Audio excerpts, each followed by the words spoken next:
two Bioshock games were literal people that have been twisted into monsters. Yeah. And if you, like, because in the opening of Bioshock 1, you know, you're strolling through and you find that one lady who's talking to the baby carriage, and she's just crazy. But you feel like there is a person underneath all that. Right. And you feel bad killing them. In Bioshock Infinite, I felt no, like, remorse in murdering every single Vox Populi and, like, Columbia Guard the entire game. Like, I was just like, they're just enemies. Yeah. One of the weirdest things I've never understood about Bioshock Infinite is, unlike in the OG Bioshock, where Rapture was hidden from the whole world. Like, the world had no idea the city existed. Infinite, everybody knows. Like, in game, it's like, oh yeah, the United States funded this, and then we succeeded. And it's like, so the entire world knows there's a floating city in the sky, and you aren't dealing with people trying to either invade or shoot you down. I mean, I get they have, like, fancy technology. It's like, but you're not sending, like, agents up there to try and steal that technology. Like, one of Ryan's biggest fears is, like, the KGB or CIA showing up and stealing his technology. In Infinite, like, you arrive on a random space, like, shuttle from that lighthouse. You could be, like, an American spy stealing technology, and they're just like, oh, nah, fam, you good? You can have this one. And this one. You can have all these vigors for free. We have no idea where you came from. Because, I don't know, the whole thing makes no sense, but I'm not gonna get that. Back to Burial at Sea. You know, you're in Fontaine's department store, and you're doing all you shoot people, you're doing stuff. There's so many plot holes in it, it's annoying. And then part 2 basically explains that Elizabeth is, like, a very extreme key player in how Bioshock's story actually ends up, and it kind of ruins it. Like, to think that, oh yeah, the one time traveling girl set all these things into motion. It's like, it just doesn't feel as natural. Of course, Infinite Universes means this is probably just some different version. I like to keep the consensus. Bioshock 1, 2, and a different universe, it's Infinite. We just throw it in the corner of telling it never existed. You know, I love the series, love the book.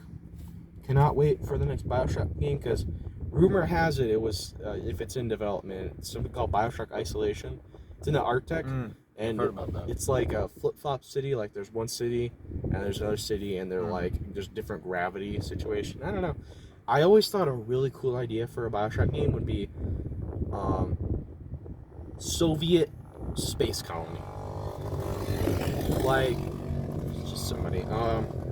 Like, what if you got into a lighthouse and it turned into a rocket ship and you went to the moon? And on the moon was a old USSR space colony that, once the USSR had collapsed, had attempted to remain, I guess, independent of everybody else, because it was so top secret. They were like, well, we can't reveal ourselves to the world, so we're just gonna hide up here. You know, the ideals of the USSR mixed with a bit of space flair, mixed with, like, retro 80s sort of tech, like beige and, like, floppy drives and stuff like that. Like, I think that would just be such a cool setting. And you throw a little bit of aliens in there. Who knows? I think it would be kind of cool. That would be very interesting to see. But that might be a whole other game. I have so many game ideas.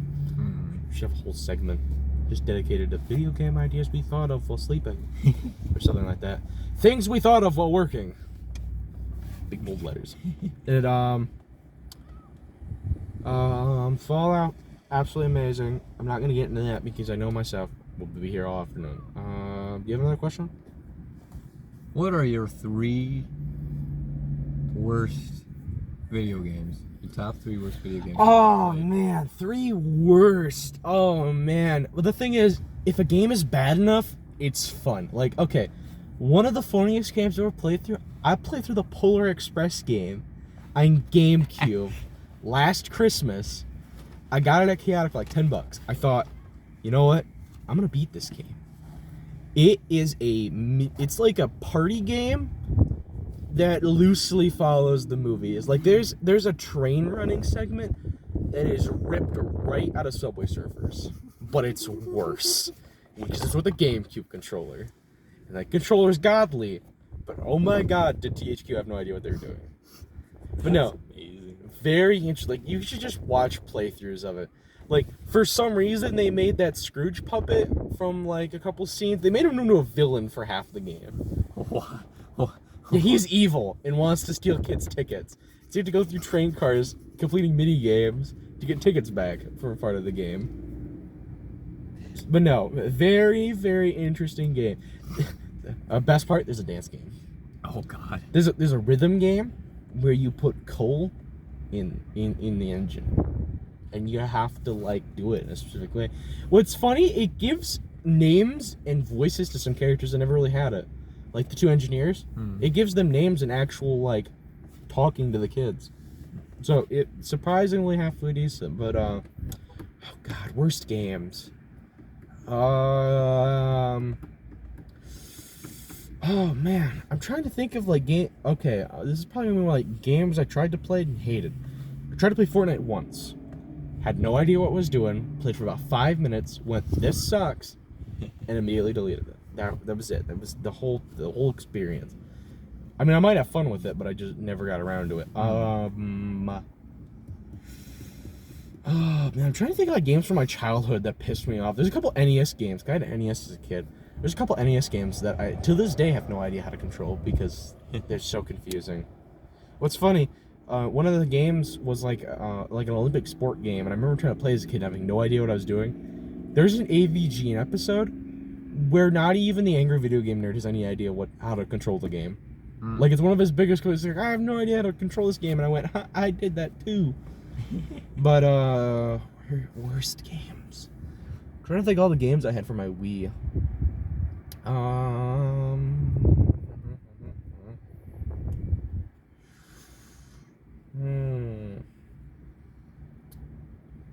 Okay. One of the games I can criticize, Doom 64.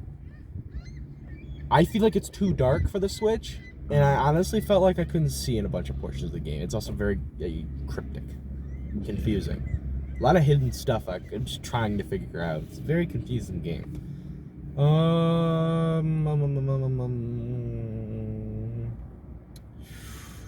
don't know.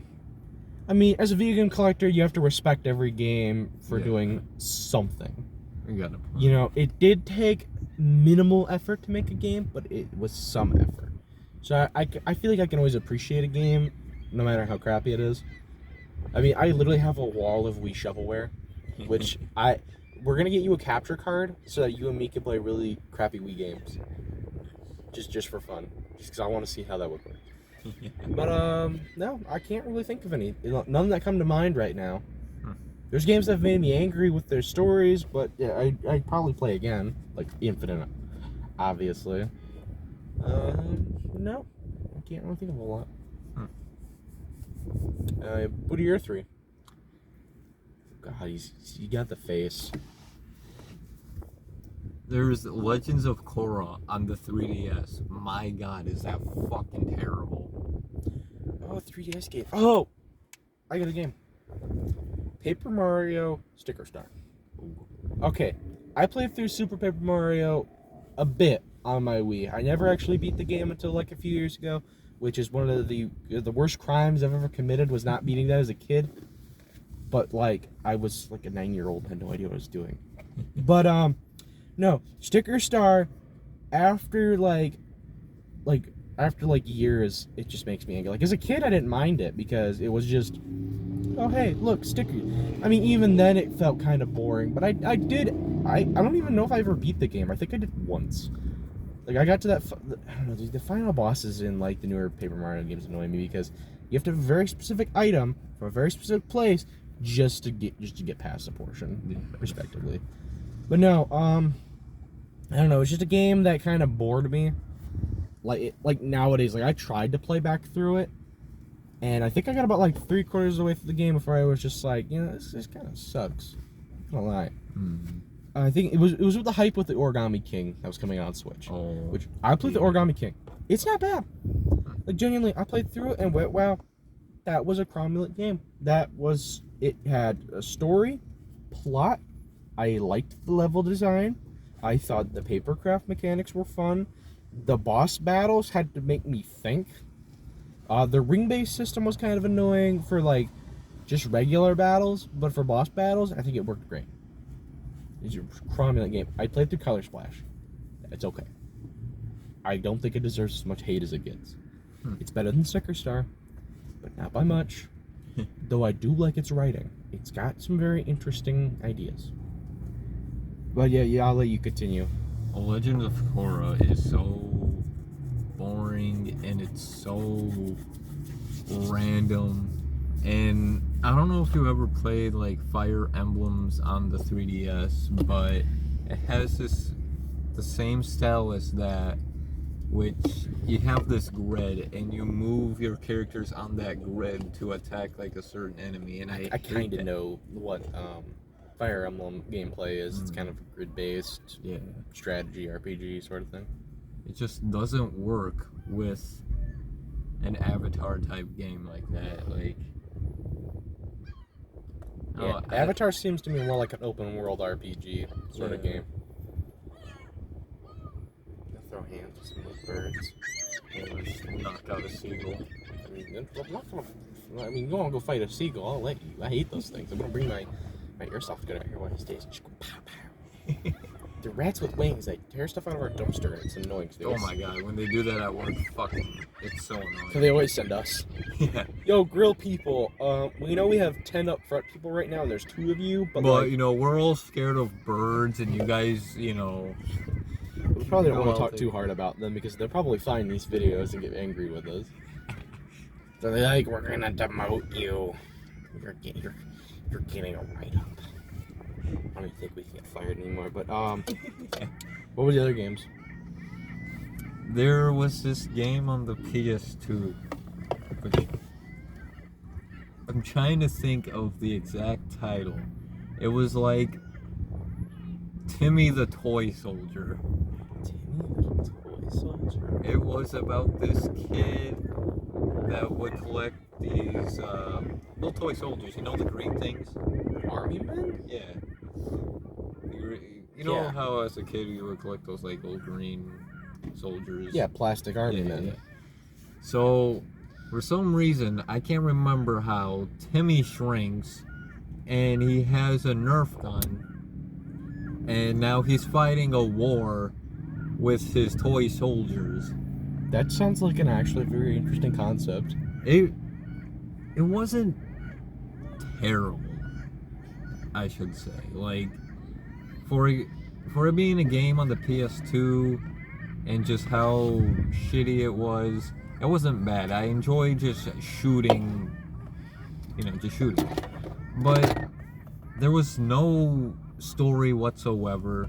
There was no, like, free open play or nothing. You were just inside his room and you had to shoot a certain amount of soldiers. So is this like is it like a 3D game, or is this like a stand in place and shoot, or is it like walk around? You walk around. There was supposed to be a story to it, but the story just, I don't know, it just doesn't feel like it's there. It kind of fell apart after the intro. Interesting. What's the other one? Third one.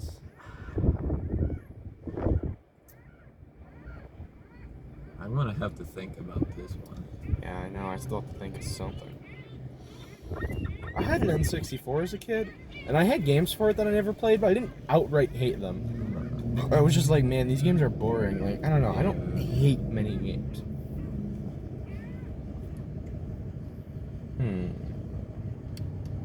See, I'm trying to think of a game that made me super mad. Yeah, I guess I've never really played a game that makes me rage quit. Unless it's something stupid like I didn't save the game crashed. It's usually not from poor design. Really?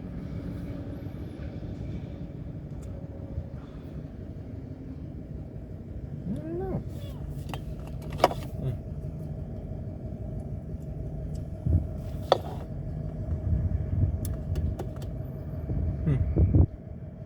I can't think of a third one, but I can tell you what my very first game was. Oh, you can. It was Cars on the PS2. I have that for my PC right now, it was like $2 because the Steam summer sale, like there's like thousands of cameras. Like I scrolled through the list and went, holy shit. Yeah. No, Cars is a surprise. Like I only got like 10 minutes into it. The rate, like okay, the driving confused me because there's no drifting, which I played Mario Kart my whole life, so it's just confusing. There is a sort of drifting. I know. I remember doing it on the PS2. It was super amazing. Like you would have to mess around with the bumpers and the triggers. Yeah, I'm gonna have to figure out because I just have like an Xbox retro controller I use, so I'll have to figure that out. But no, like the fact that Radiator Springs is in a 3D environment and you could just go drive around is surprisingly cool. Like, I've always wanted to see the town in a 3D space and go around and look. I spent like I want to say like a good $300 or $400 in the Cars game, and I ended up finding a little broken spot in the game. I'm trying to remember where it was. I don't think any of your viewers have ever played the Cars game, or if they have. It was somewhere in the woods, and there was like a little mini canyon. You would drive down there, and you would have to go super fast, crash into the wall, and you would glitch, and you would just go out of the world, and you would just keep falling and falling. That's great. I love when games have those. I remember when I first did it, and my little sister was watching me, and we thought that was the greatest stuff ever. Oh man, my first game. Oh, that's gonna be hard because, well, for one, as a kid, I grew up with a Nintendo Entertainment System and a Wii, which are two sides of the spectrum. When I had my NES as a kid, I always was playing the original Super Mario Brothers, Super Mario Brothers 2 and 3, and Dr. Mario, because my mom had a whole stack of games from when she was a kid that she let me play. There were all of those. Dr. Mario is still one of my mom's favorite games. You know, I'd love to sit down and play with her again, but I'm too busy. Obviously, I gotta make YouTube vids. gotta get that sponsorship pay. Oh yeah. You gotta have that Ryan grind set. The Andrew The Ryan grind on YouTube and the grind at McDonald's. Yep, the Ron's grind. But no, what other games did I have? I had Bubble Bobble. I thought that was kind of fun. It was a very interesting game. Oh, there was one game I had in the NES. I can't remember the name, but it's like it's about like dinosaurs and cavemen, and you have to go around and you have to steal all the dinosaurs' eggs while dodging the dinosaurs. And it's obviously an NES game, so it's like super simple. But I always thought it was the funniest thing ever. I have Metroid for the NES that I was a kid, but I never knew what was going on, so I never played it. When I was a kid, I had no idea how the NES cartridge, like, the cover art was supposed to look, so I'd always, like, flip it upside down and be like, what is this game? I was a very dumb child. I'm surprised I've gotten this far. But, and then I had a Wii as a kid.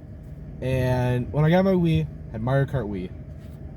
One of the best races I've ever played. It was so fun, because my whole family got around. You know, it was me and my mom and my sister. We'd all sit in our living room. We had the Wiimotes. We had the plastic wheels, and we'd all race, and we'd all yell at each other. And Wario's Goldmine is it's just an S tier track. It's one of my favorites.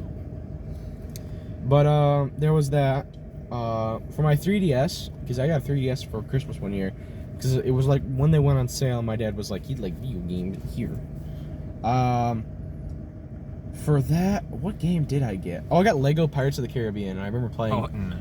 I have very fond memories of sitting on my dad's living room floor with a Red Baron pizza, playing Lego Pirates of the Caribbean at like 8 o'clock at night. One of my favorite memories as a kid. God, that was me. A little hit. Yeah, who knows? But, let's see. I'm trying to think of like my first game from my systems that I've owned. At least the ones I had as a kid. When my parents got our Wii U, we had Super Mario Brothers U, which was a good game, and I played through the majority of it, but it's just one of those new Super Mario Brothers games, and it just didn't keep my interest for very long.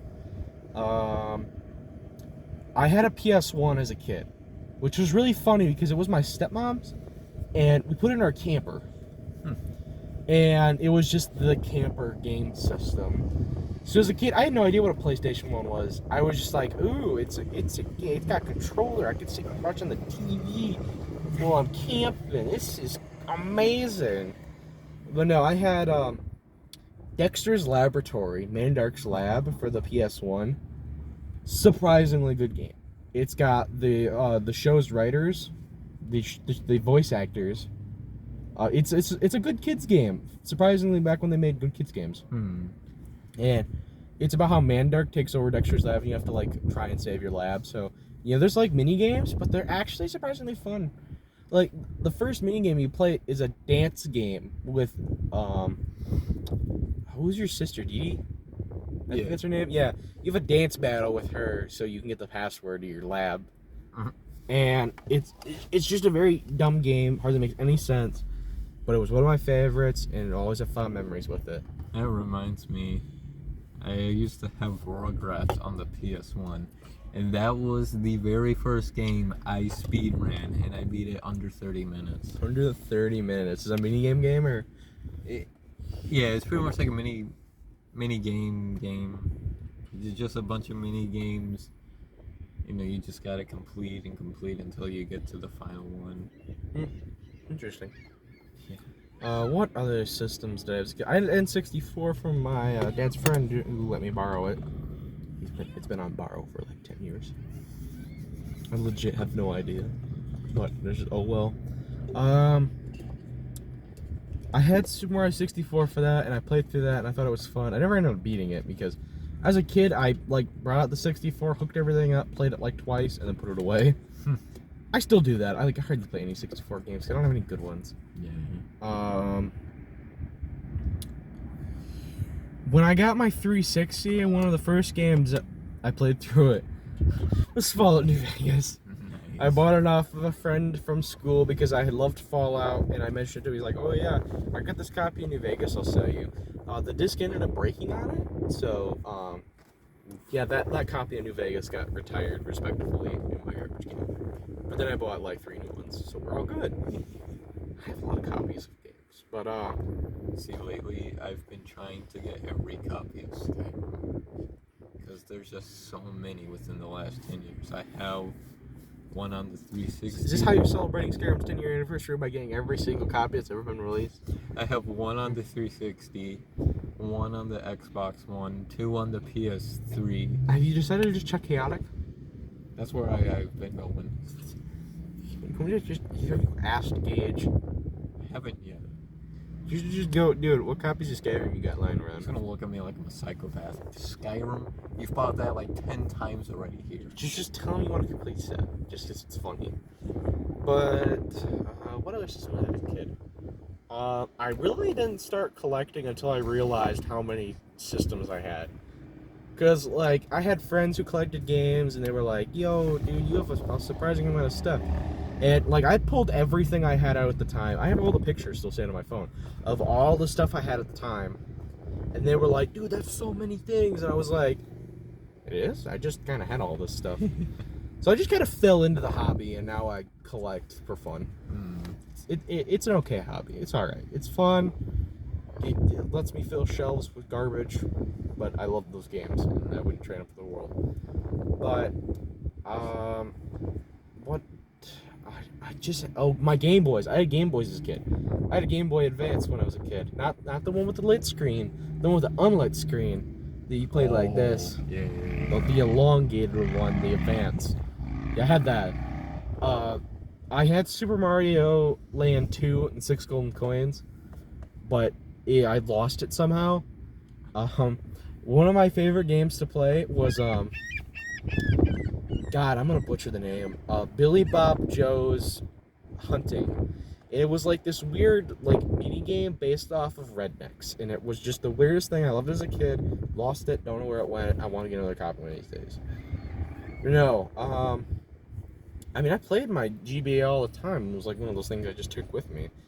I actually had 2 GBA Advances, and I had 2 Game Boy Colors as a kid. I don't know how I got them. I think I got them from garage sales. Because my mom was like, distractions, get out of my seat, use a Game Boy. And I had those, and I love them to death. I actually, on your channel, if you want, I could bring my IPS modded Game Boy in that I modded. Oh wow. It's the OG Game Boy, retro brighted shell, new screen, button pads. Yeah, very good. Like, I love the thing. I don't have any good games for it because good Game Boy games are expensive as hell. Oh yeah. Which hopefully, if Nintendo ever releases like a Game Boy thing, that maybe the price will go down on a lot of them because there won't be such a demand for those games. But who knows? But still, I had those as a kid. I have a 3DS. Actually, I'm gonna just pop out my the images I have because I have like I've had these buried. Oh, you like this? I saw this person and I thought that was Jeremy. Oh my god. It looks like if Jeremy became like successful in life and got a lot of plastic surgery. It does look like him. I know. I saw that and then immediately laughed. But no, dude, I bought a Game Boy. Like this, the Game Boy was a class project, and it was actually featured in the local expo. Oh, was it? Yeah. Where I have all of these pictures, if I can find them.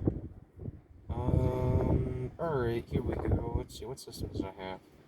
Oh, that's right. I bought my best friend's 360, like 10th grade. Like I was like, oh, dude, I want a 360 because this was like peak Xbox One days, and he was like, all right, I don't use this. I have a PS4. Here you go. So, I mean, I already talked about how I played New Vegas for that, but that was probably one of my favorites. My old setup, I loved this. I had the PS1, the NES N64, the Wii, 360, and DVD player, VCR, and an AV switcher. Yeah, I know. I have a surprising amount of game stuff for a guy who didn't collect them. This was all at the beginning when I didn't collect them. Most of this I've gotten rid of, or at least some of it I have. Oh yeah, I got a GBA SP for $5. Oh wow. With accessories. I was at a garage sale. We were camping out in Long Lake. We came back into town because every time we go camping out in Long Lake, it's the citywide garage sale thing. Went to a garage sale. Lady was selling a Game Boy Advance SP with a case, multiple chargers, and a headset. You know, it's not like Mad Catz stuff, so it's worthless, but it's funny. $5. I grabbed the Game Boy Advance thinking it was only $5, and she's like, "Oh yeah, all that stuff over there is $5." And I was like, grabbed it all. I had it in the car. I was so excited. I was like, "Oh my god, it's a Game Boy. It flips open. It's so cool." But no, it's not one of the nice backlit ones. It's the crappy backlit one. But one of my best memories is playing Mario and Luigi Superstar Saga on it. I think I beat that game, or I at least got to like the ending, but the boss was too hard. Oh, one of my favorite childhood games, Lego City Undercover. It's like GTA mixed with Lego games, and I cannot wait for a sequel to the newest one because it was released like 2014. It's a very surprisingly big game. It's one of the only Lego games I've ever 100%ed. Wow. Hard is 100% a Lego game? It's really hard. It's like impossible. It took me like 3 solid weeks of playing just 100% the game. And that was after I beat the main story. That was just to get through all the side content. Oh, I had a Game Gear as a kid, but the one I bought was $10 off some garage sale. And all the caps are blown, so it like half works. I have zero memories of playing games. It still sits in my room. I have to get it recapped from my repair guy, but that's a whole nother. I had one of those really shitty Atari, like those Atari handhelds that got made. Atari, it's a handheld. It's one of the worst games ever, portably. Oh yeah, I had a bunch of DS games as a kid too. I had a bunch of SpongeBob ones. I played Mario Party DS all the time.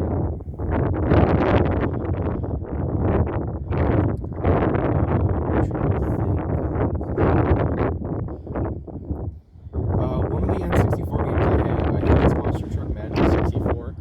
Or no, it was the other one, which I can't read because the text is white, and I had a really crappy camera back then. But it lets you race as the N64 logo. I am not kidding you. For some reason, they put the N64 logo as a cart. That's amazing. Yeah, I had a bunch of NES games. Oh, Marble Madness is one of my favorites. It's an isometric game, very confusing. I'll have an original Atari 2600 manual that I got from the antique mall for free. Oh wow. Yeah, the dude was like, "Oh, you just have that." But yeah, that was the collection at one point. Not a lot, but it was enough. It kept me happy. Yeah. Where's the?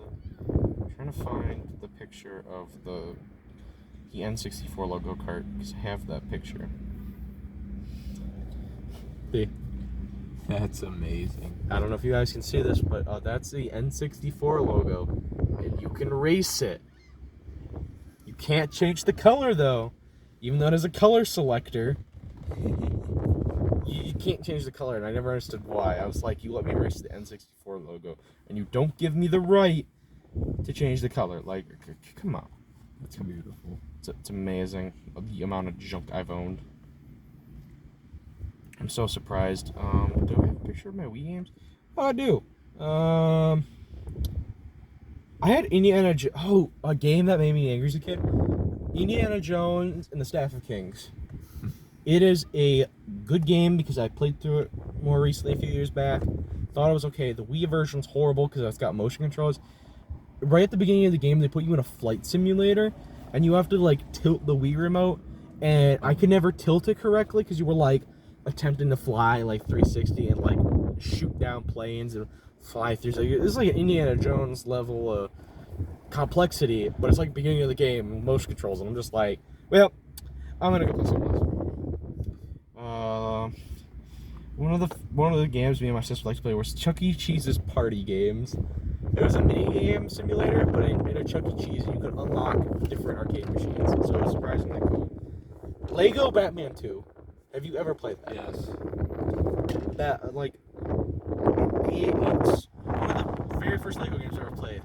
So I know like there's people out there who grew up with the older Lego games that like the mumbling. I like it when they talk because it's really funny. Like I played through Lego Batman 2 and was like, oh my god, dude, this is awesome. Okay, I need to go on a rant about a series. Oh boy. Epic Mickey. Have you ever played it? I don't think so. Okay, audience, I'm gonna explain this to you so he understands. Epic Mickey is one of the most creative Disney games ever. I'll briefly explain the story. So you're Mickey, right? You know, you just minding your business in your house. And then the magic mirror on your wall opens up. And you know the one wizard from like the Fantasia thing? Mm-hmm. Yeah, he's there. According to this game's lore, this wizard felt really bad for all the Disney characters that have been forgotten by time. You know, the characters from like the really old film strips. So he built a world for them to live in. You know, it was basically a recreation of Disney World, but it allowed all the characters who have been forgotten to live their lives happily.